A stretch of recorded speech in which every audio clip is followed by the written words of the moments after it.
नमस्कार दोस्तों, आज हम इस वीडियो में आप लोगों को संस्कृत में आवेदन पत्र बताने वाले हैं कि आप लोग संस्कृत में आवेदन पत्र कैसे लिखोगे और कौन आवेदन पत्र है सर जो कि इस बार के बोर्ड एग्जाम में आ जाए। तो मैं आपको इस वीडियो में बताने वाला हूं। दोस्तों, आपको पता होना चाहिए कि हर साल आपको बोर्ड एग्जाम में संस्कृत के पेपर में 4 को आवेदन पत्र पूछा जाता है। आवेदन पत्र जैसे कि हिंदी में आप लोग प्रार्थना पत्र लिखते हो ना, वही होता है आवेदन पत्र। लेकिन आपको हिंदी में नहीं लिखना है, आपको संस्कृत में लिखना होता है। और 4 को पूछता है, 4 को में से कौनों 2 को लिखना होता है। जो मन करे वो आपको बीच बीच कर 2 को लिखना होता है। और एक आवेदन पत्र आपका 4 नंबर का होता है, ठीक है ना। तो आवेदन पत्र को पूछेगा, आवेदन पत्र आप लोगों से 4 को पूछेगा और 4 को में से आपको को लिखना होता है। तो इन 4 को आवेदन पत्रों में से आपको 2 को लिखना होता है। और 2 को आवेदन पत्र कितना नंबर का होगा? आपका 8 नंबर का होगा। एक आवेदन पत्र 4 नंबर का होता है। तो 4 को पूछेगा, 2 को लिखना होगा, 8 नंबर आपको मिलेगा। और जो मैं आपको इस वीडियो में 2 को आवेदन पत्र बता रहा हूँ, इसमें से एक कन्फर्म है। कन्फर्म है, इसको इसमें से एक आएगा और साथ दिया तो दोनों हमारा आ जाएगा। तो कॉपी में अच्छे से लिख लेना। और लिखने से पहले एक बार आप समझो कि इसका लिखने का जो तरीका है वो क्या है। मेन दोस्तों तरीका होता है संस्कृत में बीच बीच में 1-2 वर्ड में अगर इधर उधर हो जाता है लिखने में, शब्द में ना, तो कोई उसका मायने वहां पर ज्यादा नहीं रहता है, क्योंकि टीचर ज्यादातर अच्छे से नहीं पढ़ पाता है आपका मतलब कि संस्कृत में क्या क्या शब्द लिखे हो, क्या क्या वाक्य बनाए हो। बस वो देखता है कि आपका लिखने का जो तरीका है वो सही है कि नहीं। बस यही आपको अच्छे से मतलब ना तरीके को आपको अच्छे से समझना है और अपने कॉपी में लिखना है, ठीक है। तो आप सब लोग वैसे ही लिखिएगा। जैसे कि दोस्तों मेरा पहला नंबर क्वेश्चन है, यहाँ पर देखिएगा हमने ऑलरेडी लिख रखा है और मैंने भी कलम से ही लिखा ताकि मैं आप लोग को बता सकूं कि ऐसा ही आपको भी लिखना है। मैं चाहता तो इसको ऑलरेडी टाइपिंग करके भी लिख सकता, लेकिन नहीं, हम आपको कलम से लिखकर बता रहे हैं ताकि आपका आदत रहे कि आप लोग भी ऐसे ही लिखोगे, ठीक है ना। तो यहाँ पे देखिए, मेरा भी एग्जाम पड़ा था ना, हमने भी लिखा था 4 को में 2 को आवेदन पत्र और मेरा तो पूरा 8 नंबर मिला था, 1 नंबर भी नहीं कटा था। और मैंने भी ऐसे ही लिखा था। तो आप लोग अभी ऐसा ही लिखिएगा।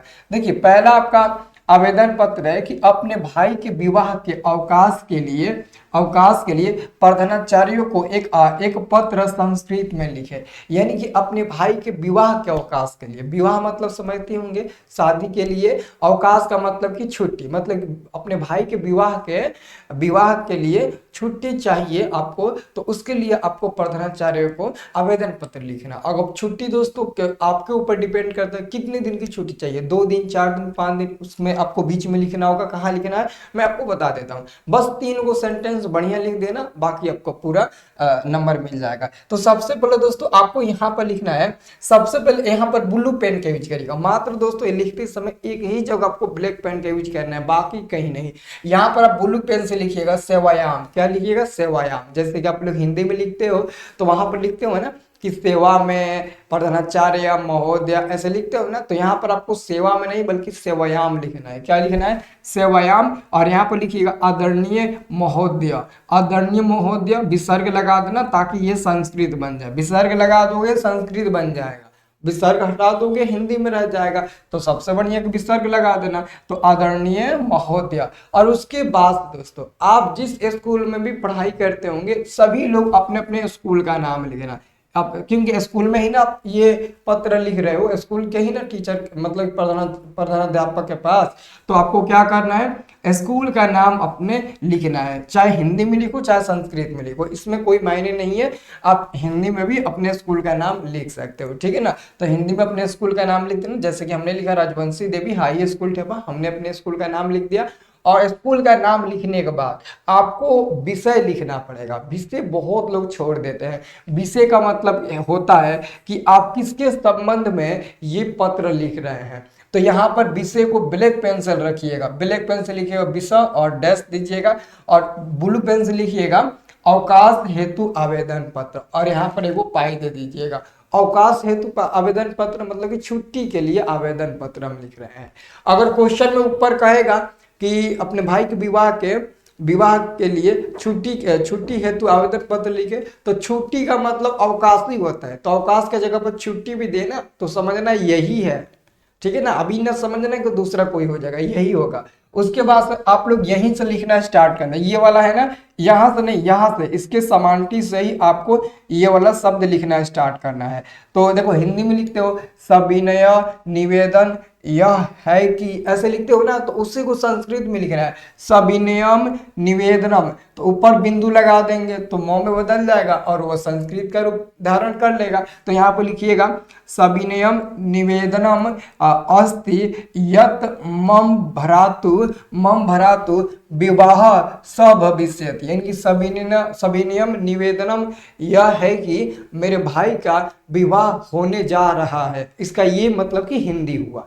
बहुत आसानी से लिख देंगे। उसके बाद यहाँ पर लिखिएगा अहम विद्यालयम अगंतम असमर्थ अस्मि, यानी कि मैं, अहम मतलब क्या होता है मैं, तो अहम मतलब मैं विद्यालय आने में असमर्थ हूँ, मतलब कि मैं विद्यालय नहीं आ पाऊंगा क्योंकि मेरे भाई का विवाह होने जा रहा है, इसका मतलब ये हुआ।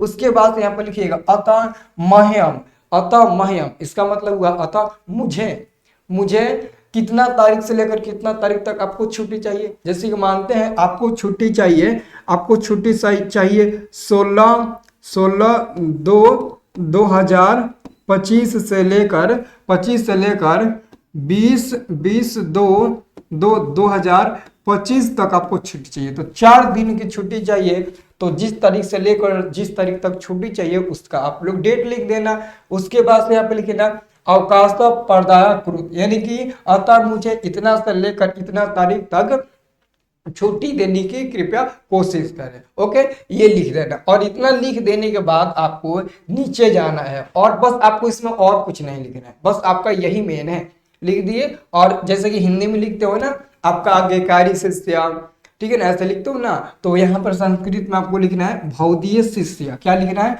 भौदीय शिष्य। अब आपका जो भी नाम होगा आप नाम लिखिएगा, अपना नाम संस्कृत में लिखिएगा। अगर आपका संस्कृत में नाम लिखने नहीं आता है तो सिंपल नाम लिख दीजिएगा, लास्ट में 2 बिंदु लगा दीजिएगा, विसर्ग, आपका नाम संस्कृत में कन्वर्ट हो जाएगा।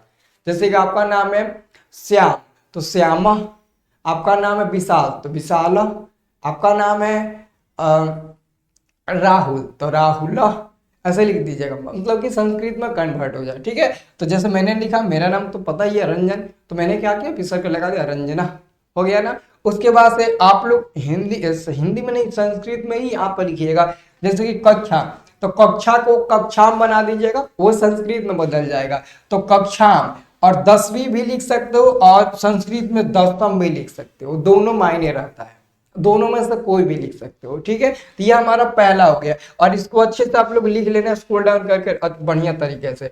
उसके बाद से देखिए दूसरा नंबर ये आपको याद रखना, ये हमेशा बोर्ड एग्जाम में पूछता, हर साल हमेशा कहीं से न कहीं से घुमा फिराकर ये क्वेश्चन पूछा जाता है।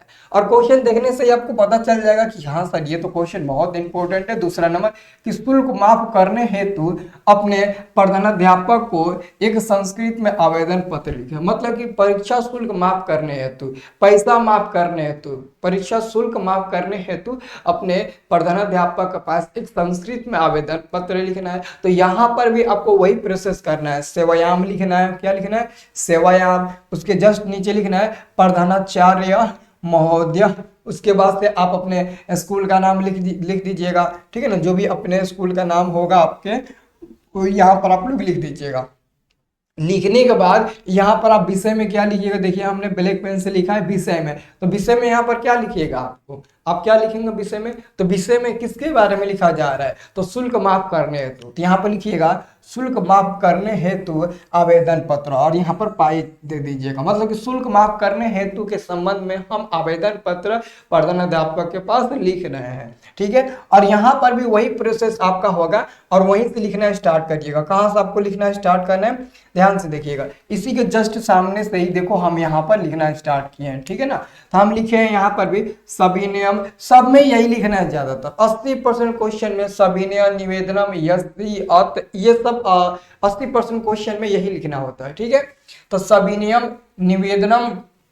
निवेदनम अस्ति यत मम पिता सर्वकार्य एक चतुर्थ श्रेणी कर्मचारी अस्ति, मतलब कि सविनय निवेदनम यह है कि मेरे पिता सरकारी के एक चतुर्थ श्रेणी के कर्मचारी हैं। मतलब कि सरकारी एक एक छोटे से कर्मचारी है, ठीक है ना। और तस्य तस्य मासिक आय अति निम्न अस्ति, यानी कि हमारे पिताजी का जो मासिक मतलब कि मंथली जो पैसा मिलता है वो बहुत ही कम मिलता है, बहुत ही कम मिलता है ये। और उसके बाद से ये परिवारस्य निवहि कठिनत्यन भवति, मतलब कि मेरे परिवार बहुत ही कठिन कठिन समय से गुजर रहे हैं, ठीक है ना। उसके बाद से यहाँ पर आप लिखिएगा कि मम परिवारे माता पिता एक भ्रातु संति, यानी कि हमारे परिवार में, मतलब मम परिवारे मतलब कि हमारे परिवार में माता पिता के अलावा एक भाई रहते हैं, ठीक है। ये आपको लिख देना है। उसके बाद से आपको कुछ नहीं लिखना है, अंत में आपको लिखना है कि अतः अतः अहम भवंतम निवेदयामि विकासादि शुल्कम क्षमापयतु, यानी कि अतः अहम भवंतम निवेदयामि, अतः आपसे निवेदन करता हूं कि आप मेरा जो परीक्षा शुल्क है वो कृपया माफ करने की कोशिश करें। इसके लिए मैं सदा आभारी रहूंगा। ऐसा आप लोग हिंदी में भी लिखते हो तो वही आपको यहाँ पर संस्कृत में भी लिखना होता है। उतना कठिन नहीं है, आप प्रैक्टिस करिएगा 2-3 बार तो आराम से आप लिख दीजिएगा, ठीक है। और लास्ट में आपको पता ही होगा कि क्या लिखना होता है। लास्ट में आपको वही लिखना है, भवदीय शिष्य रंजना कक्षाम दसम, बस वही लिखना है, इसमें कोई चेंजिंग नहीं करना है। हाँ, अगर किसी के मित्र के पास लिख रहे हो तो मित्र के लिए थोड़ा अलग हो जाएगा, मित्र के लिए, बहन के लिए अगर लिख रहे हो तो वहां के लिए अलग हो जाएगा आवेदन पत्र, ठीक है। तो वो उस पर भी हम आपको बता देंगे। एक बहन और एक मित्र संबंधित आ जाएगा और एक यहाँ से आ जाएगा, 2 बन जाएगा और 2 और बचेगा, वो भी बता देंगे, वो भी आपके बोर्ड एग्जाम में आ जाएगा। हम ऐसा बताएंगे ना कि 4 को 4 टकरा जाए और इसमें से 2 को कोई चुन कर लिख देना, ठीक है ना। इतना विश्वास रखो, मैं जो जो बताऊंगा संस्कृत में आवेदन पत्र लड़ जाएगा, ठीक है। अब ऐसा नहीं है कि थोड़ा बहुत लड़ गया, थोड़ा बहुत ना, जो एग्जाम में क्वेश्चन छपेगा ना, कि जो एग्जाम में क्वेश्चन छपेगा वही हम यहाँ पर आपको बता देंगे, बहु बता देंगे। तो आपको टेंशन लेने की जरूरत नहीं है। वीडियो को लाइक कर दीजिए और चैनल को सब्सक्राइब नहीं किया तो सब्सक्राइब कर लीजिए। और सभी लोग ना लाइन बाय लाइन क्वेश्चन को अच्छे से कॉपी में लिख लीजिए, दोनों क्वेश्चन को, और याद कर लेना इसे, बहुत ही इंपॉर्टेंट है ये, ठीक है। तो मैं उम्मीद करूंगा कि आप बहुत ही अच्छे तरीके से याद कर लेंगे, ठीक है।